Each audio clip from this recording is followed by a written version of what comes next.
Primeiro eu queria me apresentar, eu sou a Natácia Vello, eu sou diretora formada pelo UFRJ, sou acróbata formada pelo Crescer e Viver, sou atriz, sou performer, sou instrutora de circo, professora de teatro em formação, produtora, entre outras coisas. E dentre as formações que eu fiz, eu gosto sempre de falar também de uma formação que eu fiz no Parque Lage, Fundamentação em Artes Visuais no Parque Lage. Eu venho do teatro, né? Eu faço teatro desde muito novinha e sempre trabalhei e estive fazendo parte de teatro de grupo. E na faculdade eu fui atravessada pela performance e comecei a pesquisar performance também com um grupo de mulheres, e o Parque Lage veio logo depois disso. Então lá era eu comigo mesma, era eu entendendo como era o meu processo de criação e o que era intrínseco meu. E eu descobri muita coisa sobre mim, sobre que artista eu sou. E logo depois disso, eu fui atravessada pelo circo também num projeto coletivo, e esse projeto é o Circo no Ato, uma companhia que eu sou cofundadora e que faço parte já há 8 anos. A diretora que eu sou diz respeito a tudo isso, né? A todas essas experiências que são muito múltiplas, e também por esse traço muito marcante na minha vida, que é essa experiência coletiva e essa vivência com a coletividade, né? Eu sou uma diretora em formação ainda, embora formada há muitos anos. Hoje eu entendo que essa função da direção é uma função de formação contínua. Quanto mais eu estudo, mais eu percebo quão complexa é essa função e o quanto eu posso ir profundo desempenhando essa função. Então, o que eu vou falar aqui não é nenhuma verdade absoluta, são experiências, são intuições, perguntas, e também vou falar um pouco das escolhas que fiz nessa minha trajetória. Quando comecei a faculdade de direção, eu já era atriz, então logo de cara eu entendi que eu queria ser a diretora que eu gostaria de ter como atriz. Isso me serviu por um tempo, mas eu logo percebi que isso não era nem um pouco suficiente. Primeiro porque nem todos os atores e atrizes com os quais eu trabalhei, eles tinham um perfil parecido com o meu. Segundo porque cada encontro é único e provoca reações e ações também únicas. E terceiro porque eu não tinha uma experiência como atriz tão grande que me permitisse construir o meu eu diretor a partir dessas experiências. Eu tinha no máximo caminhos pelos quais eu não queria ir. Então não demorou muito para que as metodologias de criação se tornassem um interesse e um grande ponto de interrogação. Eu lembro na faculdade de estudar processos de criação de artistas de grupo, mas quando ia, começar um processo de criação, a sensação era sempre daquela de se deparar com uma folha em branco. E hoje eu entendo que muito dessa sensação é porque eu ainda não tinha nem um pouco, não é que eu tenha hoje, mas naquele momento eu não tinha nem um pouco construído o meu eu diretora. E essa construção do eu diretora, eu percebo que é uma construção que vem com a experiência, com o fazer, Não é apenas com o estudar. Como você age numa sala de ensaio. Então, o que eu estou falando é que cada processo é um processo, claro, e eu posso percorrer um caminho de criação que esteja em maior consonância com o que eu quero dizer, com o que eu quero pesquisar, mas isso não impede que eu, enquanto diretora, tenha uma metodologia de trabalho pessoal. Isso não quer dizer uma fórmula de criar, nem um engessamento, de todo o processo vai ser de uma tal maneira, mas sim princípios balizadores que norteiam o meu processo criativo, o meu processo em sala de ensaio. Eu elenquei 3 princípios balizadores. O primeiro princípio balizador diz respeito a qual relação você quer desenvolver com o seu elenco e equipe de criação. Para mim é muito importante que as pessoas que estejam envolvidas no projeto sejam ativas e propositivas. Então eu tenho a tendência de horizontalizar essas relações. E isso não quer dizer que não exista direção. A direção existe e ela continua sendo a palavra final. Mas para mim, enquanto diretora, é importante que o processo de criação seja construído a muitas mãos e não só executado a partir do que eu penso. O segundo princípio balizador é a ideia fundadora, é ter clareza sobre qual questão estamos cercando na criação. Isso pode parecer um pouco óbvio quando a gente pensa no teatro, né? Que já tem uma questão da narrativa, mas, por exemplo, se a gente fala de circo, isso não é necessariamente uma verdade e nem necessariamente um caminho, porque a técnica do circo já tem uma dramaturgia própria. Então, é muito possível começar um processo de criação a partir de uma pesquisa inteiramente técnica e no desenvolvimento dessa pesquisa descobrir o que se abre enquanto reflexão, o que se abre enquanto questão abordada, que será abordada. Mas para mim, na Tássia, mesmo no circo, é importante ter essa ideia fundadora porque me ajuda na condução do processo de criação, me ajuda que eu não perca a coerência dessa condução. E é importante ter essa clareza, né, do que vai nortear o meu caminho, porque senão eu aumento muito as minhas possibilidades de caminho. Se eu não tenho claro qual caminho que eu vou, eu posso ir para qualquer caminho. E quem tem todos os caminhos, na verdade, não tem nenhum caminho. A probabilidade que eu me perca num mar de incoerências, ela acaba que é muito grande. O terceiro ponto balizador são as referências inspiradoras, que elas vão dar a primeira atmosfera estética, que pode ser uma imagem, um filme, uma história, quadrinhos, uma música, um quadro, enfim, 1000 possibilidades. Tem um conceito do Peter Brook que ele é intuição amorfa, e é um conceito que diz muito sobre o meu processo criativo. Como a própria expressão diz, né, uma intuição sem forma. Para mim, me vem como um borrão. E o borrão não tem forma também, né?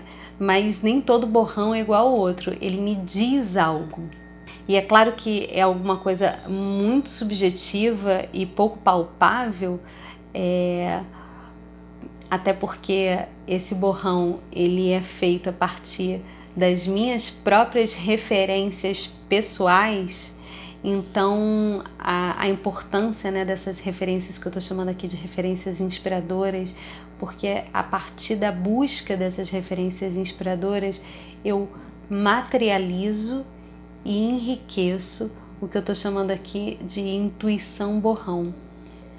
Porque não é porque é uma intuição que ela é genial, ela pode ser inclusive bem rasa, né? Então as referências inspiradoras, né, essas referências que vão balizar o projeto, elas vão enriquecer também essa primeira intuição que eu tenho. E vão dar materialidade e sustentação para essa intuição. E a partir dessa materialidade, dessas referências, eu começo a perceber que essa minha intuição borrão passa a permear o pensamento de toda a equipe de criação e ficar cada vez mais interessante, porque vai agregando outros pontos de vista. Então são esses 3 princípios balizadores. Qual a relação que você quer desenvolver com sua equipe de criação? Qual a sua questão fundadora e qual o seu universo estético fundador. Como eu falei anteriormente, isso não é uma verdade, é apenas o que fez sentido para mim até agora. Dirigir um espetáculo é coordenar toda uma equipe de criação, e isso por si só traz inúmeros desafios, armadilhas e problemas a serem resolvidos. Eu vou falar um pouquinho aqui de dificuldades que eu tive em alguns processos criativos que imagino que possam fazer parte da experiência de qualquer diretor ou diretora. Mas também vou falar de algumas dificuldades que senti que foram potencializadas pelo fato de ser mulher. Como eu falei anteriormente, eu gosto de ter um processo muito horizontal na criação. E isso pode criar um ruído dentro da equipe, né? Porque é mais difícil mesmo estabelecer limites num processo horizontal. Porque não é que a equipe, o elenco, todos os artistas envolvidos tenham autonomia de criação, que não exista uma direção atuante. Isso às vezes dá uma confusão mesmo, né?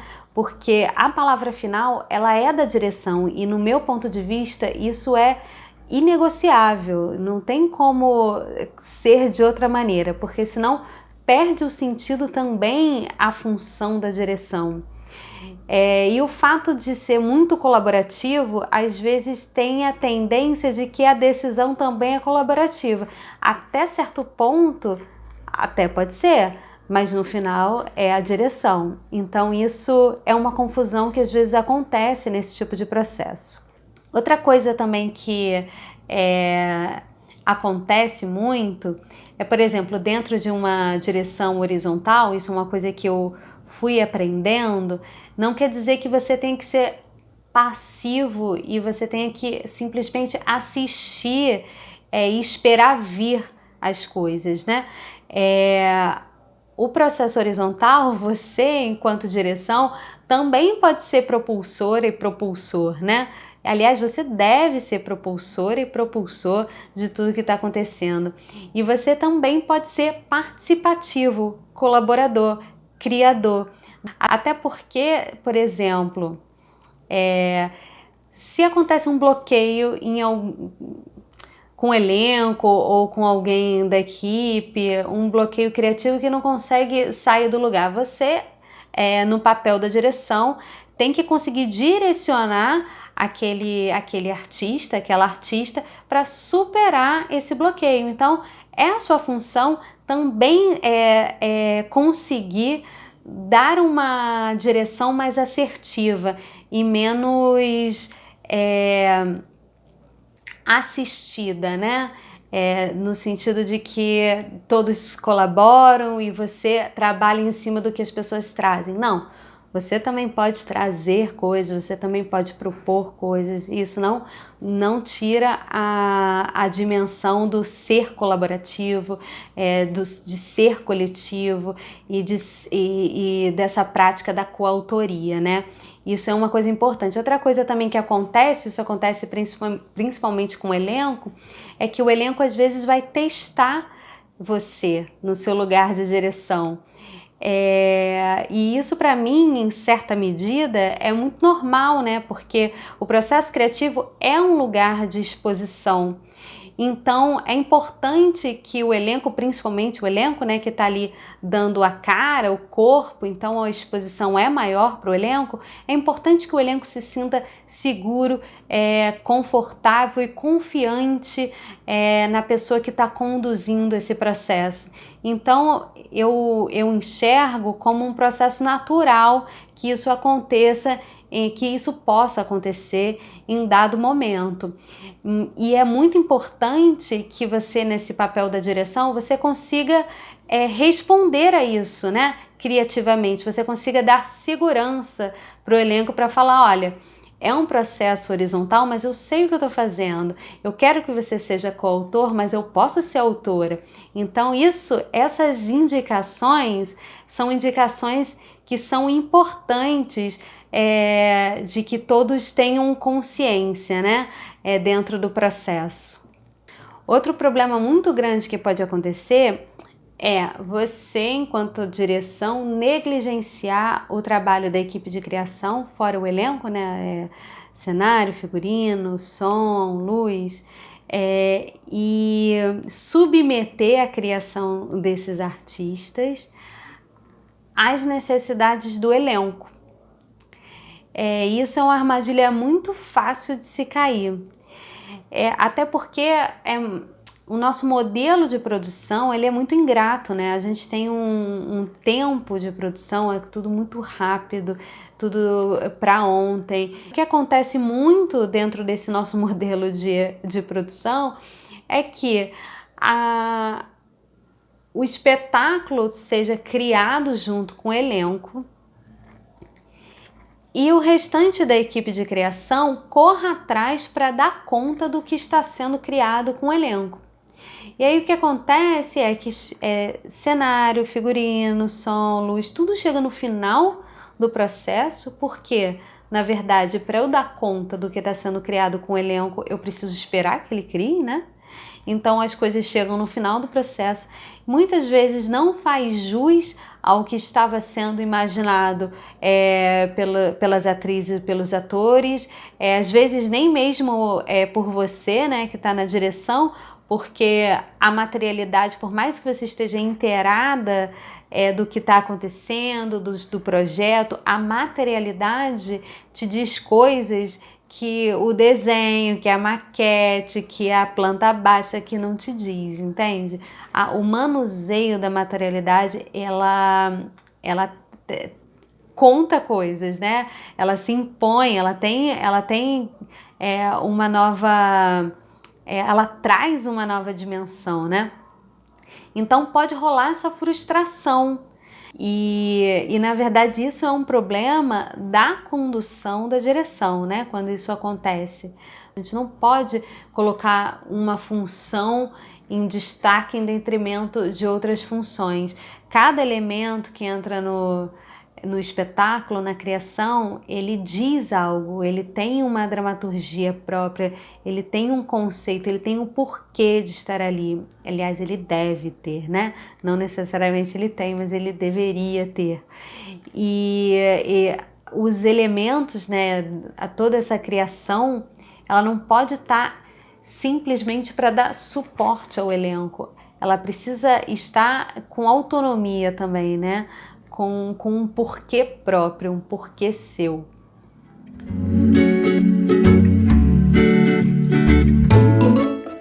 Agora eu vou falar da minha percepção de ser mulher numa posição de liderança, que é a função da direção. Como eu falei anteriormente, eu não vejo nenhum problema de que surjam questionamentos na sala de ensaio. Eu acho que, inclusive, os questionamentos, eles são importantes, né? Porque eles unificam o pensamento, eles criam novas percepções para algumas situações que estamos lidando e abordando, cria argumentos que validam determinadas escolhas. Ele é muito importante dentro do processo criativo, sobretudo quando a gente pensa num processo criativo horizontal, que a presença da coletividade é muito importante. Então não é um problema o questionamento, o problema é que existe um limite entre o que é um questionamento e o que é desrespeito, né? E quando eu penso, nas vezes, em situações que fui desrespeitada, na época eu acho que eu nem tinha muita dimensão, né? Mas hoje, olhando para trás, eu me pergunto, e é meio inevitável me perguntar sobre isso, que será que essa pessoa teria agido exatamente da mesma maneira se eu fosse homem? E eu acho que não, na maioria das vezes, né? Não, nem todas as vezes, não posso afirmar isso, mas acho que na maioria das vezes acho que não, porque olhando, né, para as experiências de colegas de trabalho, eu percebo que a mulher ela é muito mais criticada do que o homem. A mulher ela precisa provar muito mais o seu valor do que o homem.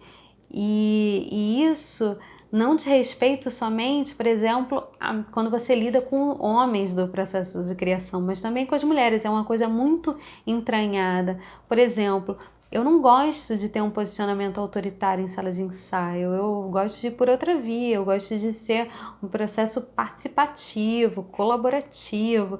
E aí, quando eu me sinto obrigada a tomar uma atitude mais dura dentro da sala de ensaio, eu me sinto muito violentada e eu percebo que é um processo que desacredita de uma liderança feminina, porque está entranhado essa herança da liderança masculina, né? Que é essa liderança que a gente conhece, que está mais presente no nosso imaginário.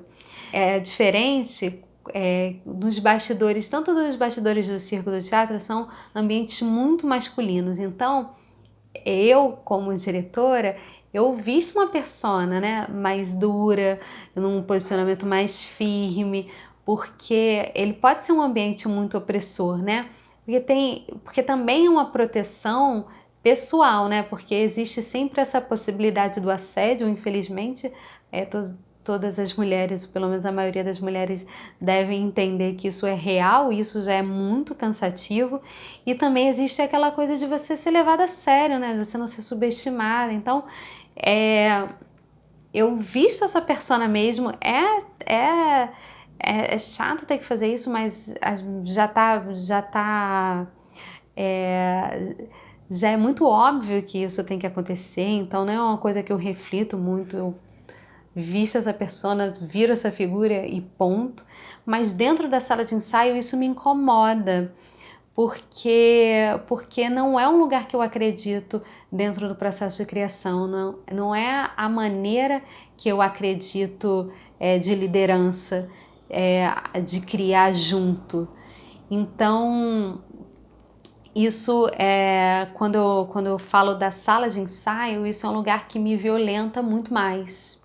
E isso tem a ver, como eu falei, tanto com os homens quanto com as mulheres. Isso está presente dentro do nosso imaginário, dessa herança masculina de liderar, né? Que é muito chato de lidar. Mas isso também eu queria... Isso são coisas que aconteceram, mas não são coisas que acontecem sempre, né? Mas são coisas que podem acontecer, infelizmente, acontecem, mas não é uma regra, né? Também não é uma regra que nos bastidores são sempre pessoas difíceis que vão te desacreditar, te subestimar, nem que as mulheres são assim, nem que os homens são assados. Existem mulheres e mulheres, homens e homens, técnicos e técnicos, artistas e artistas. Então, tudo diz respeito com que pessoas, quais pessoas você está trabalhando, né? Mas infelizmente isso aconteceu e isso acontece, mas é importante frisar também que não é uma regra, né? Não é sempre que acontece. Chegamos ao final desse vídeo. Quem ficou comigo até agora, muito obrigada pela escuta. Se você quiser deixar um comentário aqui no vídeo, se você quiser pode entrar em contato comigo pelo Instagram, Facebook, pelas redes sociais. Eu vou adorar continuar o papo, saber das experiências de vocês. Se tiver alguma dúvida, alguma coisa que queira me perguntar, também vou ter um prazer em responder. Então, muito obrigada. Eu vou lançar daqui a pouquinho um outro vídeo falando sobre uma metodologia de criação focada no corpo. Um trabalho que eu estou chamando de escrita do corpo na cena. O próximo vídeo que vai sair sobre isso. Então, se vocês tiverem curiosidade sobre esse tipo de trabalho, né, dessa criação do corpo, dá uma conferida lá no próximo vídeo. E é isso, muito obrigada, até mais.